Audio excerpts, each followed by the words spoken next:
হাদি ভাই এমন একজন মানুষ যাকে বলে ক্ষণজন্মা। কিছু মানুষ আছে এই পৃথিবীতে জন্মায় মৃত্যুর জন্য না, কিয়ামত হয়ে যাবে, কিন্তু সেই মানুষগুলো এখনো মরে না। এমন কিছু মানুষ এই পৃথিবীতে আছে, যেমন কাজী নজরুল ইসলাম। উনি কিন্তু মৃত্যুর কিয়ামত হয়ে যাবে, কিন্তু উনি কিন্তু কখনো মরবে না। হাদি ভাই এমন একজন মানুষ, কিয়ামত চলে আসবে, হাদি ভাই কখনো মরবে না।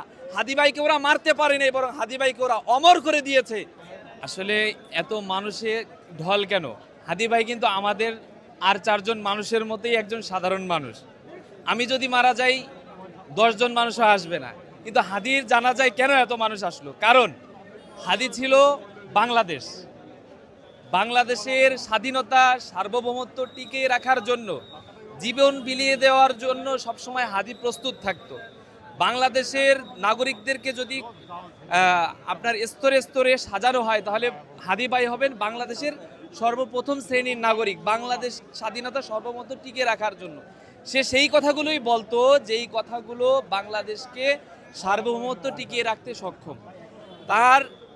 সে যখন বাংলাদেশের জন্য নিজের জীবনকে বিলিয়ে দেওয়ার জন্য প্রস্তুত হয়ে গেছে, সারা বাংলাদেশের মানুষ তার জন্য জীবন বিলিয়ে দেওয়ার জন্য প্রস্তুত হয়ে গেছে, যার কারণেই আজকে তার জানাজা এরকম ঢল।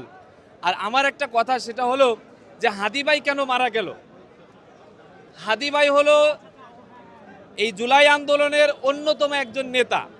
হাদি ভাইয়ের মতো একজন হাই প্রোফাইল জুলাই যোদ্ধা যদি আততায়ীর হাতে গুলিবদ্ধ হয়, তাহলে আমরা যারা জুলাই যোদ্ধা আছি, যতগুলো সমন্বয়ক আছে, কেউই নিরাপদ নয়। এই অনিরাপত্তাটা কেন? কারণ হলো প্রশাসনের মধ্যে যেই আওয়ামী সেটআপ রয়েছে, সেই সেটআপটা 5 আগস্টের পরে ভাঙ্গা হয় নাই। যা বড় বড় খুনি পুলিশরা এখনো তারা চাকরি করছে, সেনাবাহিনীর মধ্যে যারা ছিল তারাও চাকরি করছে, গোয়েন্দাদের মধ্যে যারা গুম খুন করতো তারা এখনো চাকরি করছে, যারা সচিবালয়ে হাসিনার দালালি করতো তারা এখনোই আছে, সব কিছুই তাদেরই আছে। এখন এই ঢাকার বুকে পুলিশের হাজার হাজার লক্ষ লক্ষ সিসি ক্যামেরা আছে। এই খুনিকে অন্তত 2 থেকে 3 ঘন্টার মধ্যে গ্রেফতার করতে সক্ষম ছিল আমাদের বাংলাদেশের আইনি সংস্থাগুলো, পারতো, কিন্তু সেটা করে নাই এটা ইচ্ছাকৃতভাবে। কারণ এখানে যা আওয়ামী যে সেটআপটা আছে, তারাই এই হত্যার সাথে জড়িত এবং তারাই এই খুনিকে বর্ডার পার করে দিয়েছে। ওই খুনি যদি ধরা পড়তো, তাহলে রাঘব বোয়াল পুলিশের মধ্যে থেকে, সেনাবাহিনীর মধ্যে থেকে, গোয়েন্দাদের মধ্যে থেকে অনেকেই ধরা পড়ে যেত। এই কারণে তারা বাঁচার জন্যই তারা খুনিকে পার করে দিয়েছে। এখন আমাদের জন্য এই দেশকে যদি বাঁচাইতে হয়, তাহলে এই পুলিশের মধ্যে থাকা, সেনাবাহিনীর মধ্যে থাকা, গোয়েন্দাদের মধ্যে থাকা, সচিবালয়ে থাকা যত জায়গায় আওয়ামী ছিটাও আছে, ওইটা ভাঙতেই হবে। ওইটা যদি না ভাঙ্গা হয়, তাহলে বাংলাদেশ থাকবে না। হাসিনা থাকতে যেই সম্ভাবনা তৈরি হয়েছিল, বাংলাদেশের স্বাধীনতা নষ্ট হয়ে এটা ভারতের অঙ্গরাজ্যে পরিণত হবে, রাষ্ট্র কিন্তু সেই অনিরাপত্তার মধ্যেই থাকবে। হাদি ভাই এমন একজন মানুষ যাকে বলে ক্ষণজন্মা।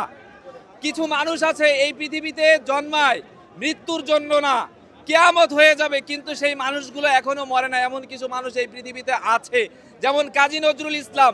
উনি কিন্তু মৃত্যুর কিয়ামত হয়ে যাবে, কিন্তু উনি কিন্তু কখনো মরবে না। হাদি ভাই এমন একজন মানুষ, কিয়ামত চলে আসবে, হাদি ভাই কখনো মরবে না। হাদি ভাইকে ওরা মারতে পারেনি, বরং হাদি ভাইকে ওরা অমর করে দিয়েছে। আজ কাজী নজরুল ইসলাম আমাদের জাতীয় কবির পাশে ওনার কবর হওয়াটা সবচাইতে সার্থক হয়েছে। কারণ কাজী নজরুল ইসলাম ছিল বিদ্রোহী কবিতা, আর আমাদের হাদি ভাই হলো কাজী নজরুল ইসলামের সেই বিদ্রোহী কবিতার বিদ্রোহী।